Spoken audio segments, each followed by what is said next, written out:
We are back in the News 12 kitchen. We have Toya Gwynn alongside Mark Holland, and we are going to spend a few moments talking about food, entrepreneurship, and the great things they are doing at the Kitchen Incubator of Chattanooga. Mark, we begin with you. This whole thing was kind of your brainchild a few years ago, and it has really blossomed. Yes, it has. And I tell you what, Chip, what we do at the Kitchen Incubator is we want to provide a space to give people the education that they need to start their business. Everyone that comes to us will have a business concept. They know how to cook. We do not teach cooking, but we want people to be successful. So we pour into the entrepreneurs through our new 16-week Catalyst program, and also the entrepreneurs that come with us that already have a business concept. We pour into them because we want them to be successful. It's easy for someone to go downtown and get a business license, but we feel it's very important to make sure that the people we pour into, that they're successful.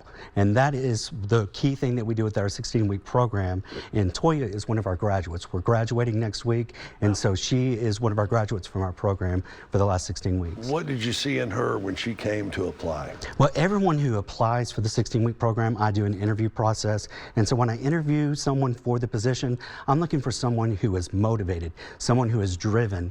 They have a purpose. They tell me what their why is, why they want to start their business, and then from that process, we select them to come into the program because they know at the end of the 16 weeks that they're actually ready to start their business. So that's what I noticed in Toya, her and her chef, that they had the drive and the determination. They just needed the education. Toya, what did you notice in the folks from the Kitchen Incubator that made you think, yeah, I want to go here?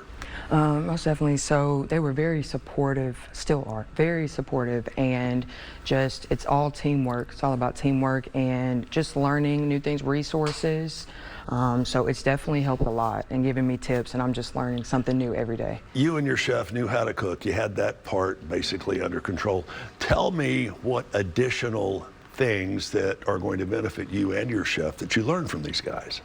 So I will say, as far as the business side of things, so the legal things to go through, the licensing, just the whole process and what it takes to keep your business safe and to keep you protected. So that's something definitely set apart that helped us. Knowing a little bit about food and a little bit about business is not quite enough to cut it. The food industry, it's a very competitive business. Why do you think what you're teaching at the Kitchen Incubator can help folks like Toya maintain the longevity that everyone's looking for? Well, the one thing that we've noticed in any food industry, you know, most businesses that start around the food, they have a high failure rate.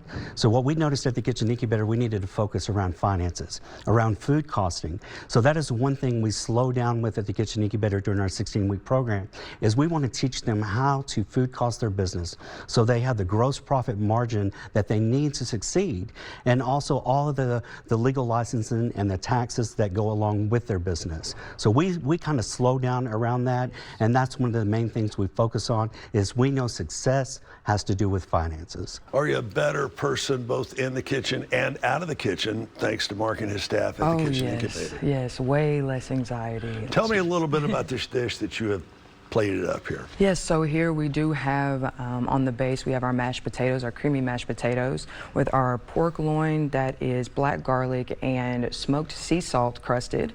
Wow. And then we have got our red eye gravy on top with our summer vegetable salad with chopped asparagus and peas, and then garnished with our radish and chives. Calling it a salad seems like a bit of a disservice. What do you actually call this? Well, we're still working on the names. Still working on the name. But I think you'll have it down pat. When does the next 16-week program start up? We do it once a year because we want to make sure that we're including, we take them to a national food show so they can purvey their food, and that's once a year. Right. So the next class will start in February. We'll start accepting applications in the fall. Give us your website for more information. We're kitcheneatchat.org. We also, you can follow us on Facebook and Instagram at kitcheneatchat.org. And Toya will be displaying her product. We throw a big celebration called Kick Nights. Right. Our next one is going to be September the 26th. We're having an old school dance party there where we just celebrate everyone in our parking lot with food trucks and our new graduates from our program. Sounds like a lot of fun. Check out their website for more information, and we will be right back.